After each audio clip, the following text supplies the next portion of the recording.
সুপ্রিয় দর্শক, আজকে আসলাম এক ভিন্ন লোকেশনে। আপনারা দেখতেই বুঝতে পারছেন যে এই লোকেশনটা কিসের লোকেশন। না, বুঝতে পারবেন না, কারণ এটা ভিন্ন ধর্মী একটা আবাদ। এই আবাদ সদাচল বা সাধারণত হয় না, সব জায়গাতেই করা হয় না। এটা আবাদ করা হয় বালুসা মাটি, অর্থাৎ বালু থাকা মাটি বা নদীর পলস মাটিতে এই আবাদটা বেশি করা হয়, যেখানে পানি আটকে থাকবে না, পানি দেওয়ার লগে লগে পানি জমিতে খেয়ে ফেলবে, সেই ধরনের মাটিতেই এই আবাদ করা হয়। আজকে আমি এই জায়গাতে আসার কারণ, এই যে আবাদটা আছে এই আবাদের বিষয়ে আপনাদের সাথে পরিচিত করে দেব। এই আবাদটা, এই যে ফল হয়েছে দেখেন, এই ফলটা হলো কালো জিরা। এই কালো জিরার ফলের থেকে কিন্তু প্রচুর টাকা উৎপাদন হবো। এখানে 3 থেকে 4 বিঘার মতো কালো জিরা আছে, বিশাল এক এরিয়া। এই এরিয়াতে কতটুক ফলন হবে আপনারা আইডিয়া করেন। এই জায়গাতে কালো জিরার কিন্তু পরিমাণটা খুব ভালো পরিমাণে হয়েছে, ফলগুলোও দেখতে সুন্দর।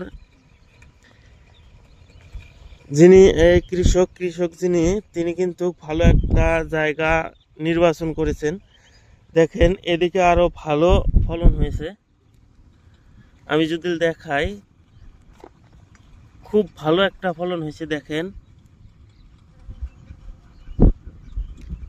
দেখেন এই জায়গাতে কিন্তু কালো জিরা গিলা করার জন্য, দেখেন মধুবল্লায় মধু খাওয়ার জন্য কিন্তু খুব সুবিধা পাচ্ছে। দেখেন চারদিকেই মধুবল্লা ছই ছই ভই ভই করছে।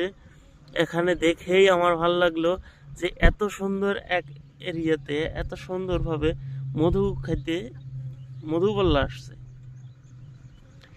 যাই হোক দর্শক, এই যে কালো জিরা এত সুন্দর হওয়ার মূল কারণ হলো আসলে নদীর কাপে বা নদীর সাইডে যে আপনার পলস মাটি পড়ে, সেই পলস মাটিতে যে আবাদ করেন সেই আবাদই ভালো হয়। আজকে আমি আরও একটা ভিডিও বানাইছি, আপনার ভুট্টার গাছ এত মোটা হয়েছে সেটা বলার বাইরে। আপনারা যদি আমার ভিডিওতে দেখেন তাহলে বুঝতে পারবেন যে ভুট্টার গাছও কীরকম হয়েছে। যেমন এই ক্ষেতগুলা হয়েছে ঠিক ঠিক একই ধরনের ভুট্টার গাছগুলোও হয়েছে। এই দেখেন, এই যে সামনে যদি দেখা যায় সূর্যের পহরটা আছে, কি জানি ক্লিয়ার হবে না।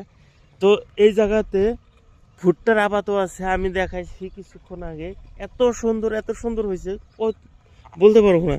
কিন্তু এই জায়গাতে যদি কালো জিরাগুলো দেখাই, এত সুন্দর, মানে বলে থাকবে মন যায় যে এর বিষয়ে কি বলি। এই কালো জিরার বাজার মূল্য বর্তমান অধিক মাত্রায়, বর্তমান বিলুপ্ত এক আবাদ বা মৌসুম।